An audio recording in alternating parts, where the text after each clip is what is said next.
Hello student, this is DP Thaplyal and welcome to Economics with DP Thaplyal। आज हम class 11th 2021 का revise syllabus पर discuss करते हैं। ये रिवाइज सिलेबस 30%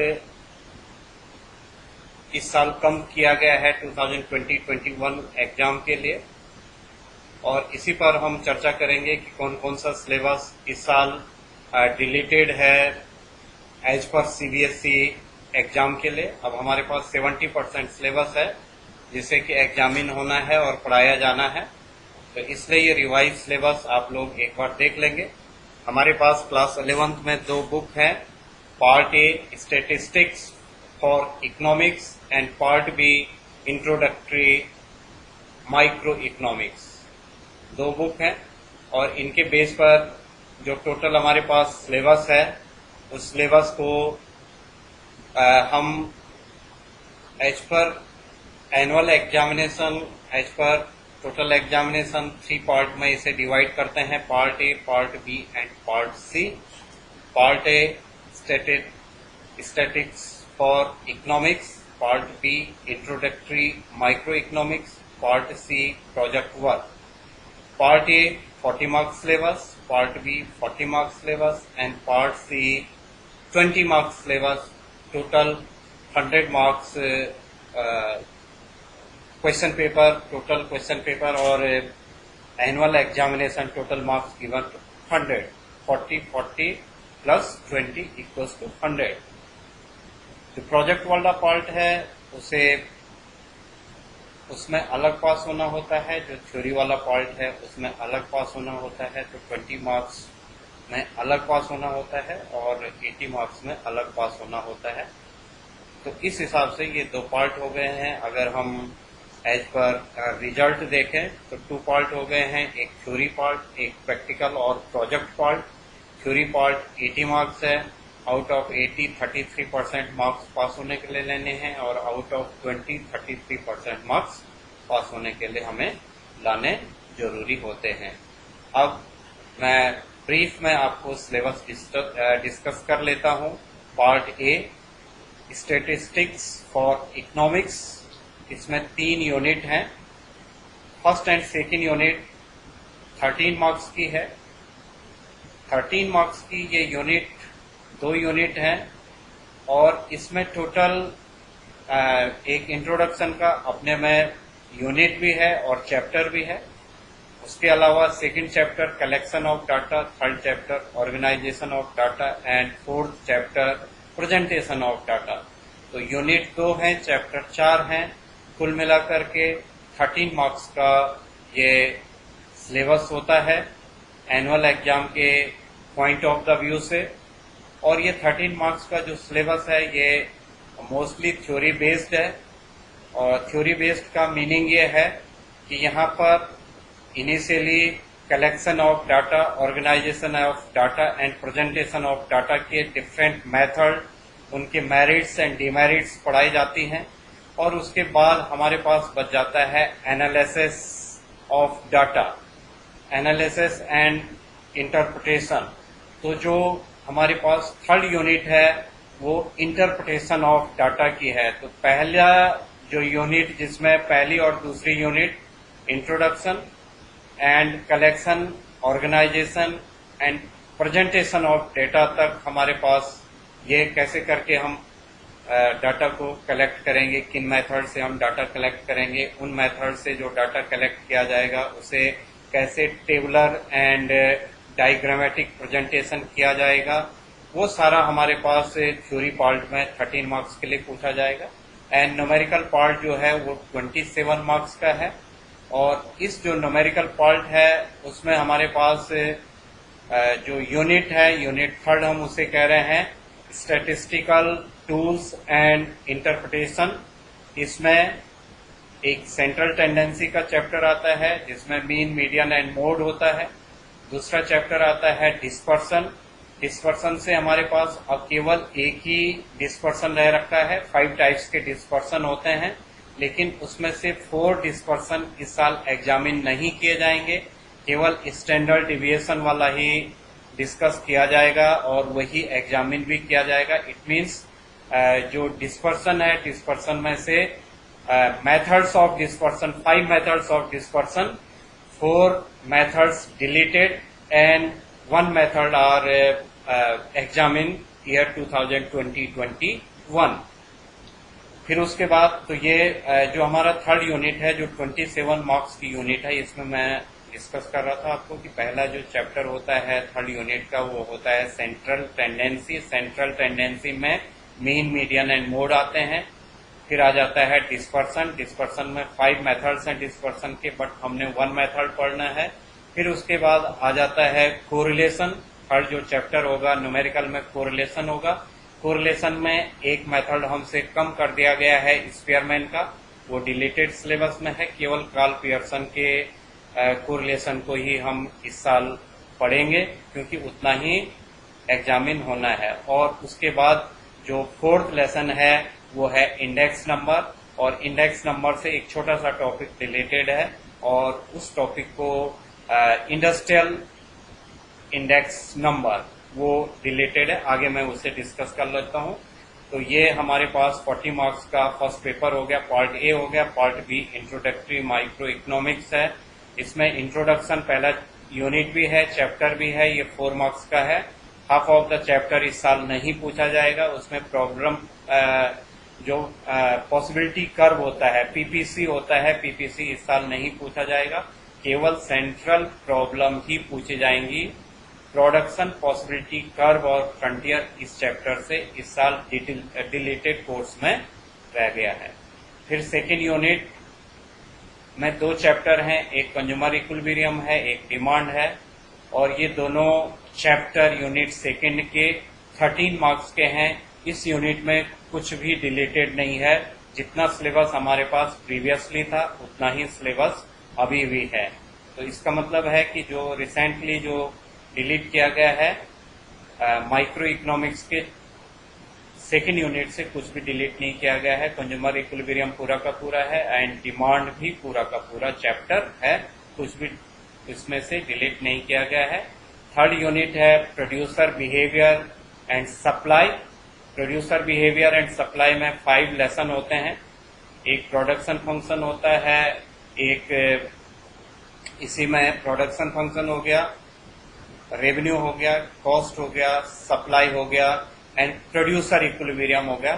तो प्रोड्यूसर इक्विलिब्रियम की MRMC अप्रोच को इससे रिलेटेड किया गया है इस साल। DRTC अप्रोच पहले से ही एग्जामिन नहीं की जाती थी। दो अप्रोचेज हैं प्रोड्यूसर इक्विलिब्रियम के। एक TRTC अप्रोच होती है, वो पहले से ही हमारे सिलेबस से हट रखी थी। 2 ईयर बैक उसे हटा दिया गया था। और इस बार MRMC, marginal revenue and marginal cost approach, जिस अप्रोच से हमें प्रोड्यूसर इक्विलिब्रियम करना था वो अप्रोच भी एग्जामिन नहीं होगी। उसके अलावा डेफिनेशन वगैरह होनी है प्रोड्यूसर बिहेवियर में। और फिर फॉर्म्स ऑफ मार्केट है एंड प्राइस डिटर्मिनेशन है। प्राइस डिटर्मिनेशन पूरा का पूरा है। फॉर्म्स ऑफ मार्केट में केवल परफेक्ट कॉम्पिटिटिव मार्केट हम पढ़ेंगे, बाकी monopoly, monopolistic and oligopoly market इस बार सिलेबस से डिलीटेड हैं। तो ये मैंने ब्रीफ आपको बताया है। और प्रोजेक्ट वर्क तो 20 मार्क्स का है, उसे आपको मंथ ऑफ नवंबर में दिया जाएगा कि कैसे प्रोजेक्ट आपने बनाना है।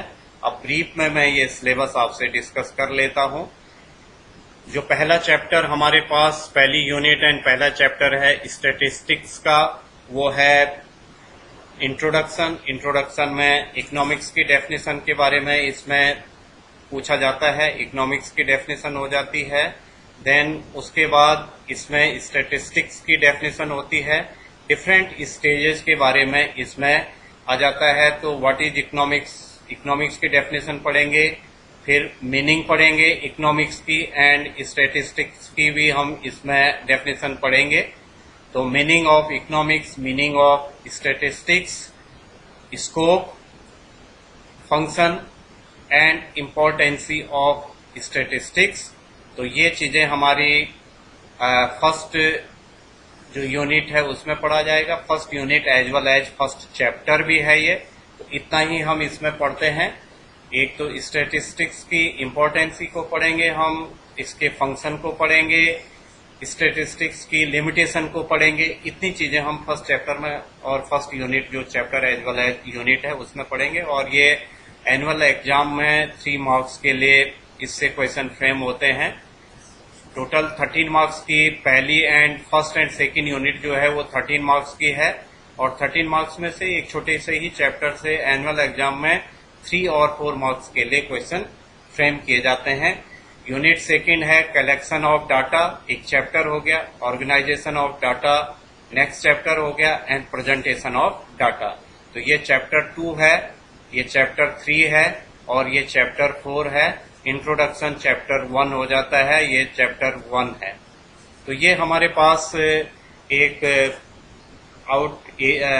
आउटलाइन सिलेबस की है।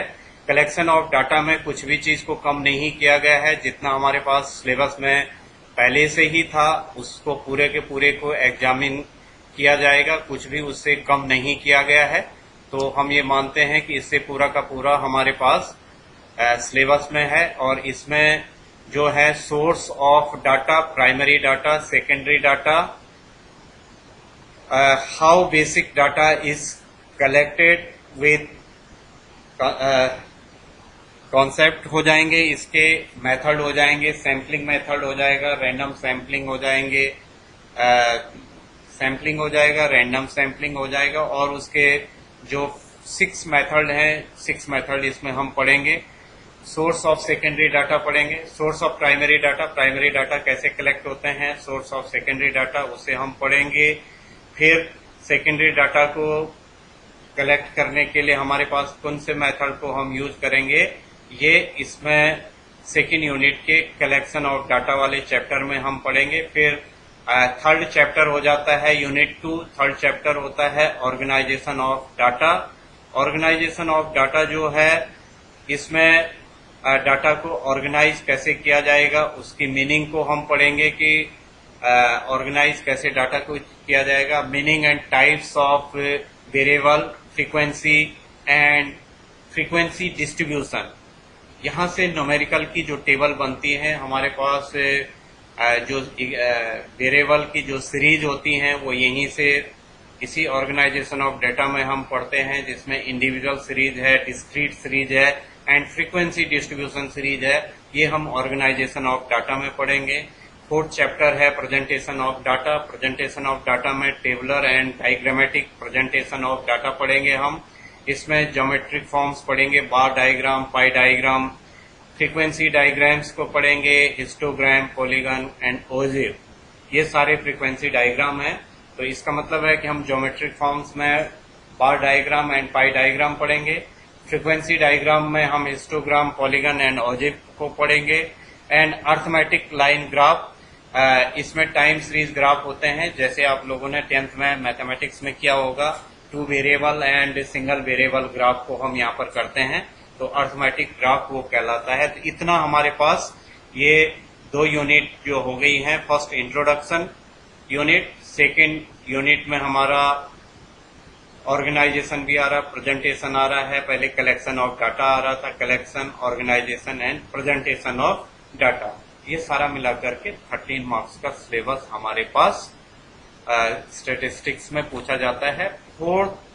थर्ड यूनिट जो है, यहाँ से अब न्यूमेरिकल शुरू हो जाते हैं, और यहीं से जब हम इस यूनिट को शुरू करते हैं तो यहाँ से मैंने आपको बताया है पहले ही कि 27 मार्क्स के जो हमारे पास थर्ड यूनिट है, थर्ड यूनिट का नाम है स्टैटिस्टिकल टूल्स एंड इंटरप्रिटेशन हो जाता है।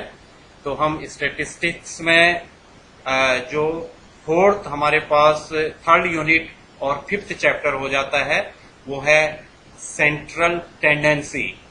तो हम इसमें बेसिकली इसमें कुछ थ्योरी भी है, ऐसा नहीं है कि प्योर इसमें से न्यूमेरिकली पूछे जाएंगे। थोड़ा बहुत इससे थ्योरी भी पूछी जाती है, जैसे मीन है तो मीन की डेफिनेशन हो गई, उसके मेरिट्स, डीमेरिट्स हो गई, ऐसे ही मीडियन है, डेफिनेशन हो गई, मेरिट्स डीमेरिट्स होगी, मोड है, मेरिट्स डीमेरिट्स होगी, मीनिंग हो गई, मीन मीडियन एंड मोड को कैसे करके कंबाइंडली कैलकुलेट किया जा सकता है, उसके मेथड को, ये कुछ थ्योरी पार्ट भी इसमें हमें समझना होता है, केवल न्यूमेरिकल को ही इसमें नहीं समझना रहता है। तो for all the numerical problems and solution, the appropriate economic interpretation may be attempt. This means the student need to solve the problem and provide interpretation for the result derived। इसका मतलब है कि जो भी डाटा, जो भी answer हमारा आता है वही एक्चुअल इकोनॉमिक प्रॉब्लम का इंटरप्रिटेशन है। तो यहाँ पर बेसिकली स्टेप पर बहुत ज्यादा मार्क्स नहीं होते हैं, जैसे मैथमेटिक्स में स्टेप पर, न्यूमेरिकल के स्टेप पर मार्क्स होते हैं, यहाँ पर उसके इंटरप्रिटेशन पर मार्क्स होते हैं। इट मींस रिजल्ट पर मार्क्स होते हैं। तो ये आपको ध्यान में रखना है कि जो भी न्यूमेरिकल होंगे वो आपके न्यूमेरिकल का आंसर भी सही आना चाहिए। 4 स्टेप कर ले और 5वें स्टेप आंसर का है और आप कहेंगे कि ये हो गया होगा, तो नहीं, क्योंकि स्टेटिस्टिक्स में जो रिजल्ट है उसी को हम इंटरप्रिटेशन बोल रहे हैं। हमने सपोज कह लिया कि इंडिया में 19% बीपीएल है, इसका मतलब है कि जब हम इंटरप्रिटेशन करेंगे, जब हम डाटा कलेक्ट करेंगे और डिफरेंट मेथड से उसे सॉल्व करेंगे तो हमारे पास 19% आना चाहिए। 19 और 20 जो भी वो है उसके हिसाब से आना चाहिए कि इतना है, इतनी लिटरेसी रेट है, इतना डेथ रेट है, इतना बर्थ रेट है, ये सारा एग्जैक्ट आंसर आने चाहिए, तो जाकर के पूरी नंबर इसमें मिलती हैं। तो इसलिए थोड़ा सा न्यूमेरिकल को आपको संभाल करके करना है। चैप्टर है मेजर्स ऑफ सेंट्रल टेंडेंसी और उसमें arithmetic mean, median and mode हो जाता है। इस चैप्टर से भी कुछ भी डिलीट नहीं किया गया है, सारे के सारे जितने भी हमारे पास ऑलरेडी पहले से कर रहे थे हम लोग, जितना हमारे पास प्रीवियस ईयर तक सिलेबस था या जितना इस साल सीबीएसई ने इनिशियली हमारे पास सिलेबस को इंट्रोड्यूस किया था, उतना सारा का सारा है, उसमें कुछ भी कम नहीं हुआ है। सारा उसमें जितना भी डाटा उसमें दिया गया था, जितने भी तीनों चैप्टर में जितना भी हमें करना है वो पूरा का पूरा है। अब अगला जो चैप्टर है स्टैटिस्टिक्स में यूनिट 3 का, वो है मेजरमेंट ऑफ डिस्पर्सन। और मेजरमेंट ऑफ डिस्पर्सन में ही सबसे ज्यादा सिलेबस हमारा कम हुआ है। इस चैप्टर में बहुत सिलेबस हमारे पास डिलीट रहा है कि जितना हमारे पास सिलेबस था उसका काफी पार्ट हमारे पास डिलीट रहा है। अब हमने जो पढ़ना है यहाँ पर तो केवल उसे हम डिस्कस कर रहे हैं जो हमें इस साल पढ़ना है। तो एक हमें पढ़ना है एब्सोल्यूट डिस्पर्सन के बारे में हम पढ़ेंगे, और जो दूसरा रह जाता है वो है स्टैंडर्ड डिविएशन।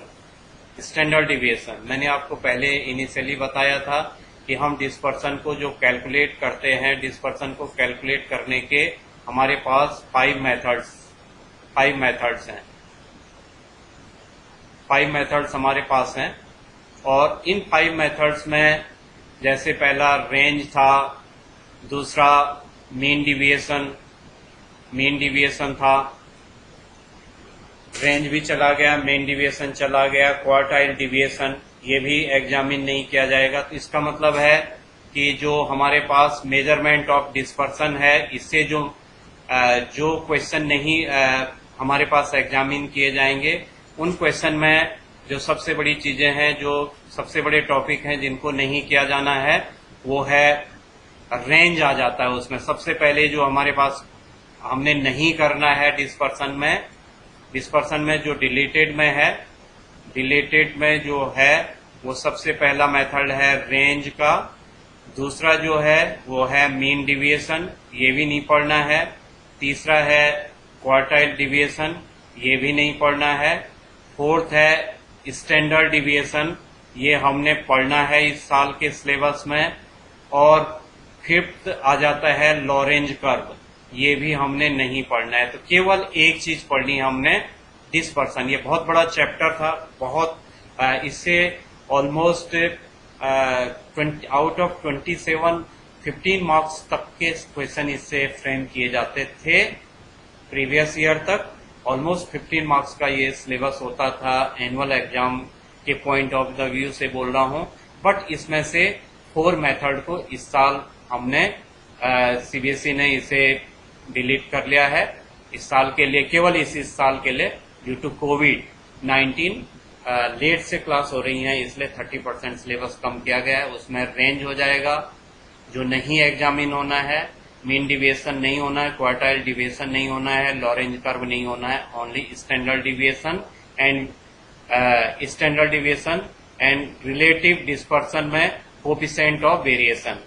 तो कोफिशिएंट ऑफ वेरिएशन ये स्टैंडर्ड डिविएशन का ही कोफिशिएंट है, तो कोफिशिएंट ऑफ वेरिएशन हमने इसमें पढ़ना है। तो इतना हमारे पास इसमें इस चैप्टर में रह गया। नेक्स्ट जो चैप्टर है वो है कोरिलेशन। कोरिलेशन में हमने मीनिंग को पढ़ना है। फिर इसमें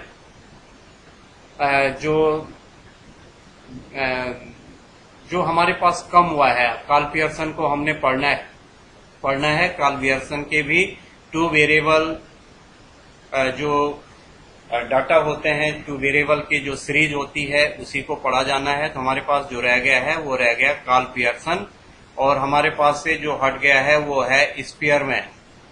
स्पीयरमैन की जो थ्योरी थी वो हमारे पास से अब इस बार एग्जामिन नहीं होनी है।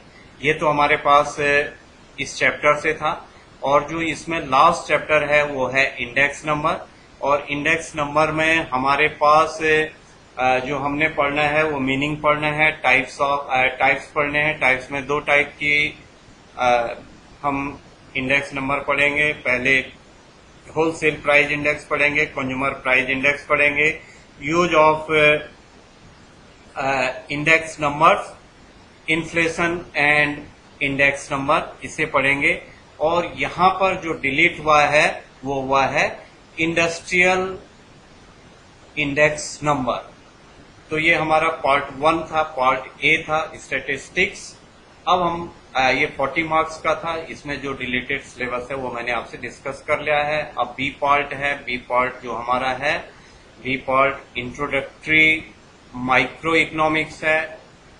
पहले ये 12th क्लास में पढ़ाई जाती थी, लास्ट ईयर से इसे क्लास 11th में पढ़ा रहे हैं। अगर आपको एनसीईआरटी की बुक परचेज करनी है तो एनसीईआरटी का इस बुक पर अभी भी क्लास 12th लिखा रहेगा। तो आप जब बुक परचेज करेंगे तो उस समय कंफ्यूज ना हो, एनसीईआरटी की बुक में इसे क्लास 12th लिखा रहेगा और वही बुक आपको लेनी है, क्योंकि एनसीईआरटी की साइट से ये अभी भी क्लास 12th का सिलेबस है, बट एज पर सीबीएसई ये क्लास 11 का सिलेबस है।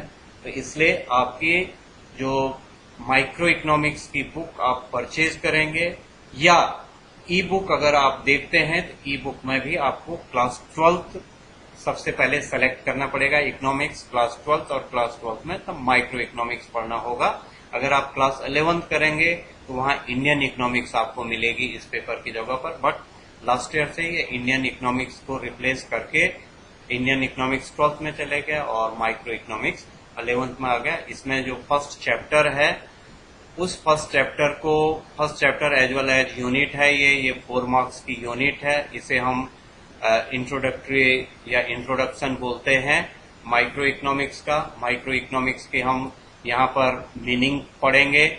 माइक्रो एंड मैक्रो इकोनॉमिक्स में हम यहाँ पर डिफरेंस पढ़ेंगे कि माइक्रो इकोनॉमिक्स एंड जो माइक्रो इकोनॉमिक्स है और जो मैक्रो इकोनॉमिक्स है, इन दोनों में क्या डिफरेंस है। फिर हम इस चैप्टर में पढ़ेंगे पॉजिटिव एंड नॉर्मेटिव इकोनॉमिक्स। तो इतनी चीजें हम पढ़ेंगे। पहले हम पढ़ेंगे मीनिंग, पढ़ लेंगे meaning of micro and macro economics. कभी कभी ये 3-4 मार्क्स में डिफरेंस के लिए भी पूछा जाता है। तो हम माइक्रो इकोनॉमिक्स के डेफिनेशन पढ़ेंगे, मैक्रो इकोनॉमिक्स के डेफिनेशन पढ़ेंगे। मैक्रो इकोनॉमिक्स क्लास 12th में पढ़ाया जाता है, माइक्रो इकोनॉमिक्स क्लास 11th में पढ़ाया जा रहा है लास्ट ईयर से। दूसरा टॉपिक हम इसमें लेंगे पॉजिटिव एंड नॉर्मेटिव इकोनॉमिक्स। फिर इसी में पढ़ेंगे हम what is an economy, central problem of an economy, what, how and for whom to produce. इतना हम इस यूनिट में पढ़ेंगे। और इस चैप्टर से जो डिलीटेड सिलेबस है, जो बड़ा पार्ट था इस चैप्टर का, डिलीटेड सिलेबस है वो है PPC. PPC production possibility curve, या हम इसे पीपीएफ भी कहते हैं, प्रोडक्शन पॉसिबिलिटी फ्रंटियर भी हम उसे जानते हैं। ये अब इस साल एग्जामिन नहीं होगा, तो ये ध्यान रहे कि हमारे पास यहाँ पर पीपीसी इस चैप्टर से डिलीटेड सिलेबस में है, खाली हमने अपॉर्चुनिटी कॉस्ट तक पढ़ना है। फिर यूनिट 5 आ जाती है। यूनिट 4 इंट्रोडक्शन था, यूनिट 5 हमारे पास कंज्यूमर इक्विलिब्रियम की है। ये पूरी की पूरी यूनिट हमारे पास डिमांड एंड कंज्यूमर इक्विलिब्रियम में कुछ भी डिलीटेड नहीं हुआ है। हम कंज्यूमर इक्विलिब्रियम की मीनिंग पढ़ेंगे, यूटिलिटी एंड मार्जिनल यूटिलिटी पढ़ेंगे, law of diminishing marginal utility पढ़ेंगे। इनके इसमें हम मार्जिनल यूटिलिटी अप्रोच को पढ़ेंगे, single and two consumer approach जो यहाँ पर होती है, one commodity and two commodity consumer equilibrium approach है। तो सिंगल कमोडिटी को भी हमने, single commodity consumer equilibrium approach भी पढ़ी जाएगी, इसमें two commodity consumer equilibrium approach भी पढ़ा जाएगा। ये मार्जिनल यूटिलिटी एनालिसिस के साथ आता है। इसी का दूसरा पार्ट जो आता है, दो अप्रोचेज हैं इस पर, एक मार्जिनल यूटिलिटी अप्रोच है कंज्यूमर इक्विलिब्रियम को मेजर करने की, और दूसरी जो अप्रोच है उसे हम आईसी अप्रोच कहते हैं, इंडिफरेंस कर्व अप्रोच कहते हैं। तो इंडिफरेंस कर्व अप्रोच में हमने बजट लाइन पढ़ना है, बजट सेट पढ़ना है और प्रेफरेंस पढ़ने हैं। जो आईसी के जो डिफरेंट प्रेफरेंस हैं, इंडिफरेंस जो एक कंज्यूमर की डिफरेंट प्रेफरेंस होती हैं उनको भी यहाँ पर पढ़ा जाएगा। इंडिफरेंस कर्व पढ़े जाएंगे, इंडिफरेंस मैप पढ़ा जाएगा, और फाइनली इसमें जो पढ़ा जाएगा वो पढ़ा जाएगा condition of consumer equilibrium as per indifference curve approach. इतना इस चैप्टर में हम पढ़ेंगे। इससे ये 13 मार्क्स की यूनिट है और 13 मार्क्स में से ऑलमोस्ट 8-9 मार्क्स का इसी चैप्टर से क्वेश्चन फ्रेम होते हैं। और इसी यूनिट में जो ये यूनिट 5 हमने कहा है, इस यूनिट का जो अगला लेसन है वो डिमांड करके है। डिमांड हमारे पास इसी यूनिट में है जो 13 मार्क्स की यूनिट है, कंज्यूमर बिहेवियर वाली ये यूनिट है। और इसमें डिमांड को हम पढ़ेंगे, demand market, demand determination of demand, demand schedule, demand curve, and its slope movement along a shift in demand। हम इसमें मूवमेंट भी पढ़ेंगे, मूवमेंट ऑफ डिमांड पढ़ेंगे, शिफ्ट ऑफ डिमांड पढ़ेंगे, डिमांड कर्व के बारे में पढ़ेंगे, प्राइस इलास्टिसिटी ऑफ डिमांड पढ़ेंगे। प्राइस इलास्टिसिटी ऑफ डिमांड में हम जो पढ़ेंगे उसमें हमारे पास परसेंटेज मेथड को ही हम पढ़ेंगे, बाकी को हम पहले भी नहीं पढ़ रहे थे। Geometry method and expenditure method को प्रीवियसली नहीं पढ़ रहे थे, इस साल भी उसे नहीं पढ़ेंगे। केवल हम जो इलास्टिसिटी को कैलकुलेट करेंगे वो पढ़ेंगे, परसेंटेज मेथड से इलास्टिसिटी ऑफ डिमांड को कैलकुलेट करेंगे। तो ये 13 मार्क्स की यूनिट थी। अब यूनिट 6 है producer behaviour and supply. Producer behaviour and supply में जो 5 चैप्टर हैं इस यूनिट में, और ये 13 मार्क्स की है। जो यूनिट 6 थी, यूनिट 5 सॉरी, जो यूनिट 5 थी, यूनिट 5 में केवल 2 ही चैप्टर थे, वो भी 13 मार्क्स की थी। यूनिट 6 में टोटल 5 चैप्टर हैं और ये भी केवल और केवल 13 मार्क्स की ही यूनिट है। इसमें जो सबसे मेन चीज आती है वो आता है production function, meaning of production function. ये एक चैप्टर है मीनिंग ऑफ प्रोडक्शन फंक्शन, और मीनिंग ऑफ प्रोडक्शन फंक्शन में हम शॉर्ट रन प्रोडक्शन फंक्शन पढ़ते हैं, लॉन्ग रन प्रोडक्शन फंक्शन पढ़ते हैं। तो short and long run, total product, average product and marginal product को पढ़ते हैं। और जो इसी में पढ़ते हैं वो पढ़ते हैं return to a factor. Return to a factor short run का है। शॉर्ट रन हमारे पास शॉर्ट रन प्रोडक्शन की जो थ्योरी है वो है रिटर्न टू ए फैक्टर। तो हमने रिटर्न टू ए फैक्टर दो चीजें होती हैं, एक रिटर्न टू स्केल होता है। तो return to scale long run है, उसे एग्जामिन नहीं किया जाएगा। हम केवल शॉर्ट रन अप्रोच को पढ़ेंगे, और शॉर्ट रन अप्रोच में हम पढ़ेंगे रिटर्न टू अ फैक्टर। तो ये हमारे पास प्रोडक्शन फंक्शन वाले चैप्टर में आएगा। अगला जो चैप्टर होता है वो कॉस्ट होता है। इसमें शॉर्ट रन कॉस्ट पढ़ेंगे हम। शॉर्ट रन कॉस्ट में जो पढ़ेंगे total cost, total fix cost, total variable cost, average fix cost, average variable cost, marginal cost and their relative topics. तो इतने पढ़ेंगे। ये पूरा ज्यादातर न्यूमेरिकल चैप्टर है ये। तो इसमें total fix cost, total variable cost, total cost, average fix cost, average variable cost and marginal cost के बारे में पूरे के पूरे numerical as well as theory question पढ़ेंगे और इनके रिलेशनशिप पढ़ेंगे। शॉर्ट रन कॉस्ट हैं ये, total, marginal and average cost, और इन तीनों के रिलेशनशिप भी इस चैप्टर में पढ़ा जाएगा। अगला जो चैप्टर होता है वो रेवेन्यू होता है। इसमें रेवेन्यू की डेफिनेशन पढ़ेंगे हम। Total, average and marginal revenue के बारे में पढ़ेंगे, इनकी मीनिंग एंड इनके रिलेशनशिप को पढ़ेंगे। अगला जो चैप्टर होगा वो सप्लाई होगा। सप्लाई में determination of supply, supply schedule, supply curve and slow movement along shift and movement and shift of supply, price elasticity of supply। ये price elasticity of supply भी न्यूमेरिकल क्वेश्चन इसमें होंगे। बाकी में टेबलर एंड डायग्रामेटिक प्रेजेंटेशन है और इसका जो मेजरमेंट किया जाएगा वो प्राइस इलास्टिसिटी ऑफ सप्लाई के थ्रू किया जाएगा। ये इतना हमारे पास है। और जो एक चैप्टर इससे खत्म हुआ है वो हुआ है प्रोड्यूसर इक्विलिब्रियम। तो जो इस यूनिट से, यूनिट 6 जो थी, यूनिट 6 से हमारे पास जो चैप्टर नहीं एग्जामिन होना है वो है प्रोड्यूसर इक्विलिब्रियम। प्रोड्यूसर इक्विलिब्रियम में हम रेवेन्यू एंड कॉस्ट के हिसाब से प्रोड्यूसर का इक्विलिब्रियम करते थे, वो यहाँ से खत्म कर दिया गया है। इस साल के लिए एग्जामिन नहीं किया जाएगा, एग्जाम में उनको नहीं पूछा जाएगा। तो अब हमारे पास जो अगला आ जाता है वो आता है forms of market. Forms of market में हम वैसे तो दो टाइप के मार्केट सिस्टम को पढ़ते थे।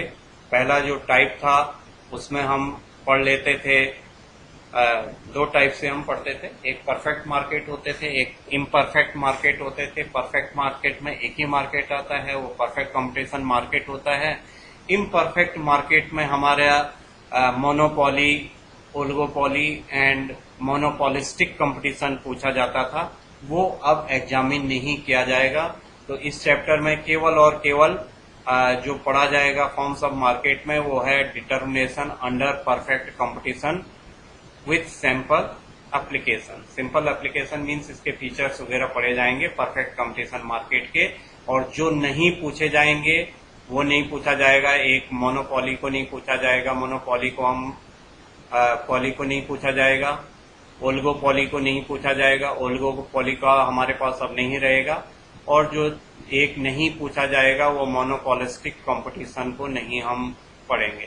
तो इतनी चीजें हमारे पास इस साल एग्जाम में नहीं पूछी जाएंगे। ये बहुत बड़ा कंटेंट था इसमें, monopoly, oligopoly and monopolistic competition. ये काफी सिलेबस इसमें होता था, बट अब बहुत कम करके केवल परफेक्ट कंपटीशन मार्केट हमारे पास रह गया है। तो हम यूनिट 7 जो लास्ट यूनिट है, माइक्रो इकोनॉमिक्स का लास्ट चैप्टर भी है। और उसके बाद आ जाता है डिटर्मिनेशन ऑफ मार्केट इक्विलिब्रियम।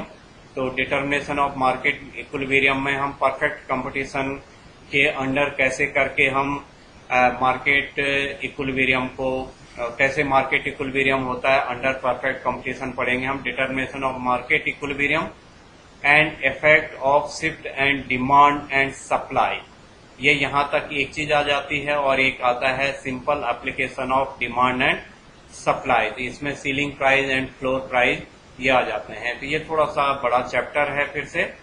और ये क्योंकि ये पूरी यूनिट 10 मार्क्स की है, ये लास्ट यूनिट है। यूनिट 10 जो यूनिट 7 है वो 10 मार्क्स की है। तो इस हिसाब से अगर हम देखें तो यूनिट 5 जो था, यूनिट 5 4 मार्क्स का था, यूनिट 6 13 मार्क्स, यूनिट 5 13 मार्क्स का था, यूनिट 4 4 मार्क्स का था, unit 4 4 marks, unit 5 13 marks, unit 6 13 marks and unit 7 10 marks.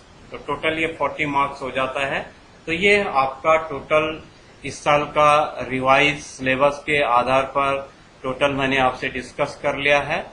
इतना ही हमारे पास डिलीटेड सिलेबस था, और अगर मैं उसे एक उसमें हम देखें कि ये कितना हमारे पास सिलेबस कम हुआ होगा, तो ये एक ही, अगर हम एक उसमें देखें सभी का एट ए ग्लांस हम अगर डिस्कस करते हैं, तो ये एक ही जगह पर हो जाता है कि स्टैटिस्टिक्स में जो कटा है वो जो मैंने आपको बोला था, रेंज कटा है, क्वार्टाइल डिविएशन कटा है, मीन डिविएशन कटा है, फिर कोरिलेशन में कोफिशिएंट ऑफ रेंज कटा है, सॉरी इसी में डिस्पर्सन में ही coefficient of range, coefficient of quartile deviation, coefficient of mean deviation, ये सारे कटे हैं।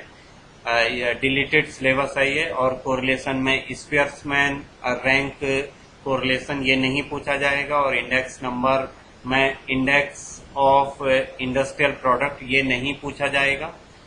उसके बाद जो सेकंड पेपर है इंट्रोडक्शन वाला, मैंने वैसे चैप्टर वाइज आपसे डिस्कस तो कर ही लिया है।